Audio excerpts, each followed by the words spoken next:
This is something I've been asked quite a bit. Something that, is just kind of baffling to a lot of people, and something that has just floated around for a while. And that is, why are people still supporting Donald Trump? It has been an interesting 4 years under Trump. It has been, we've had, there's so many things. Like, it is hard to really think about all the things that have gone on under Trump. I mean, and that's by design. The last 4 years have been chaos, and they've actually been designed chaos, in my opinion. A lot of folks talk about, with Trump in the media, and, on the Trump side, it's like, oh, the media is always attacking him. And, on the other side, media, Trump's always attacking the media. But really, this has all been done by design. Trump's very good at manipulating the media. So, it's just been a chaotic 4 years. It's been a lot. And so a lot of people have this question of, why are you still supporting Trump? Like, after everything that we've gone through. Just in 2020, global pandemic, stock market falling apart, record unemployment, 200,000 Americans dead. The coronavirus is the third leading cause of death in the United States. Things don't seem so good. So you have to wonder, why are people, still voting for Trump?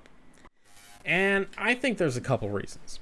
The first is a very human one. And that's that people don't want to be wrong about their vote in 2016. Right? Like, people don't want to admit that they're wrong. Admitting you're wrong is hard. Admitting you made a mistake is hard.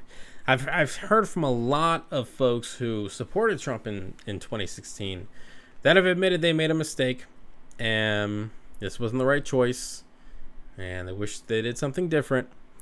But that's a hard realization to come to, especially with Trump being able to control the narrative, right? Like, he has been great at manipulating the media. And so what he's done over the last couple of years is that, he's called things fake news from the beginning, right? And so you have half the population that believes Trump, right? They believe what Trump is saying. They say that there's just fake news. These liberals on the left, they're just making all this fake stuff up about him. And then on, that's what they think on the right. And then on the left, everyone thinks Trump is a total liar and just, kind of making stuff up all the time, which, yes, he does lie a lot. That is the truth.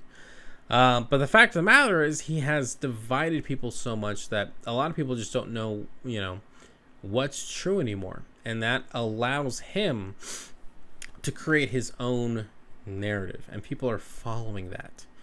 Another thing that I think is very pivotal to Trump being able to maintain his support is that, it's not just about him, right? There's a lot more going on here. And, honestly, it started way before Trump got into politics.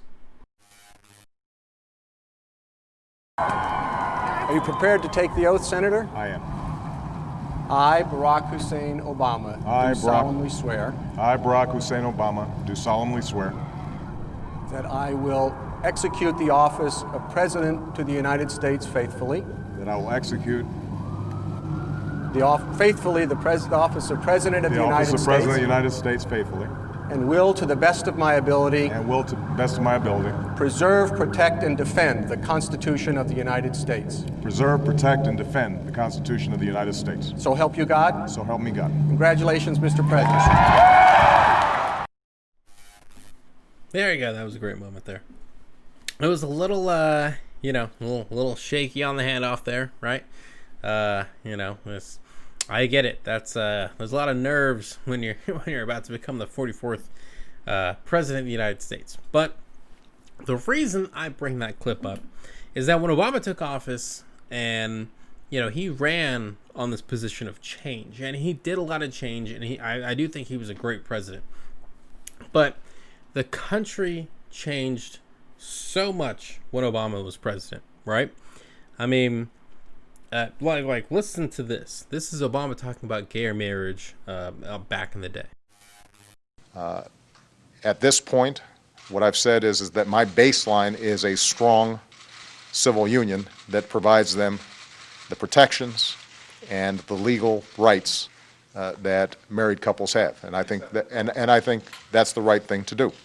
But I recognize that from their perspective, it is not enough, and I think this is something that we're going to continue to debate, and I personally am going to continue to wrestle with going forward. But the military does not recognize I understand, right? and as I said, this is going to be an issue that is not unique to the military. This is an issue that extends to all of our society, and I think we're all going to have a conversation about it. Yes, President Obama, at the beginning of his term, wasn't ready to come out in full-fledged support of gay marriage. I mean, at the time, it was still something that people were still figuring out. It was something that, it didn't, unfortunately, didn't kind of get the level of support that it has nowadays. And, you fast forward to a couple years, and the White House, it looked like.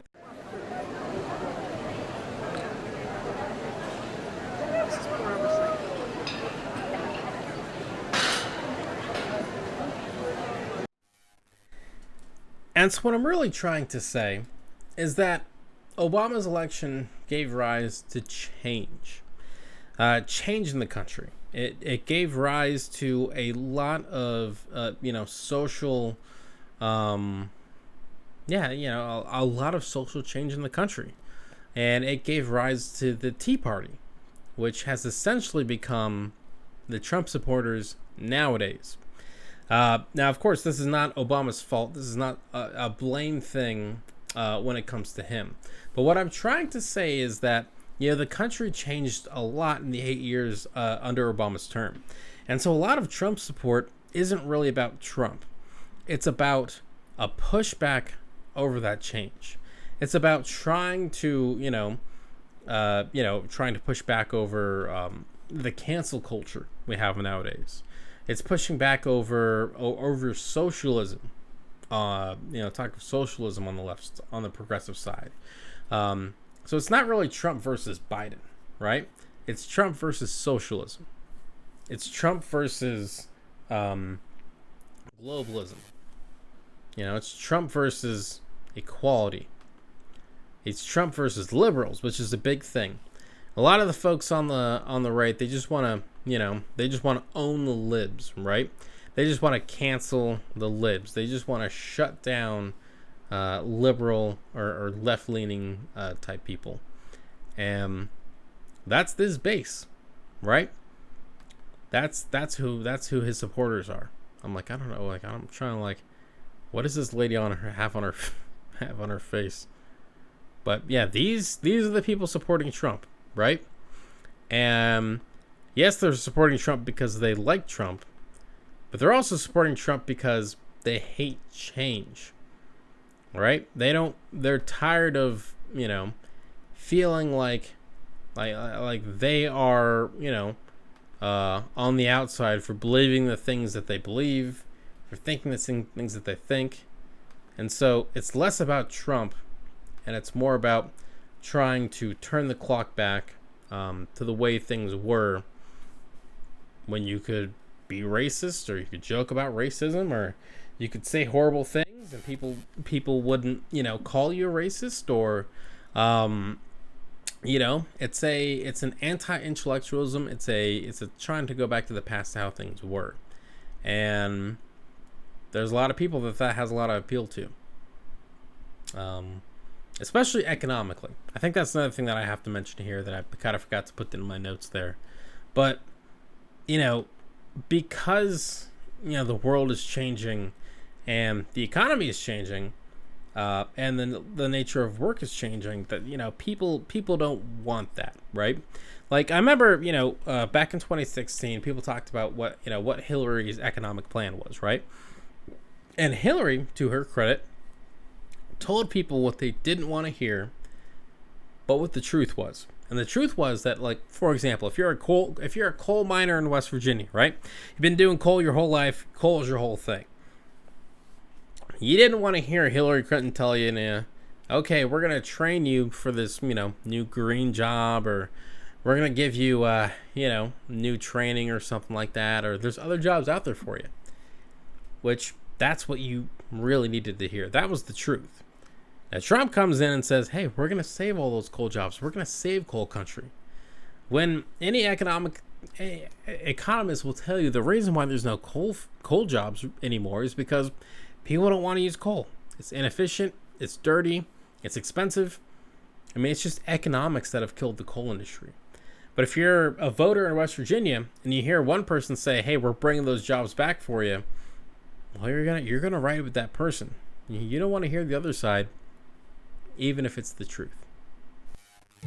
Hey, what's going on, everyone?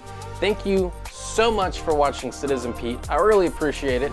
If you haven't already, click that little subscribe button, maybe the like button, and hey, maybe just leave a comment. I want to know what you're thinking. What do you think about all the politics, the news, and all the stuff that's going on in our country?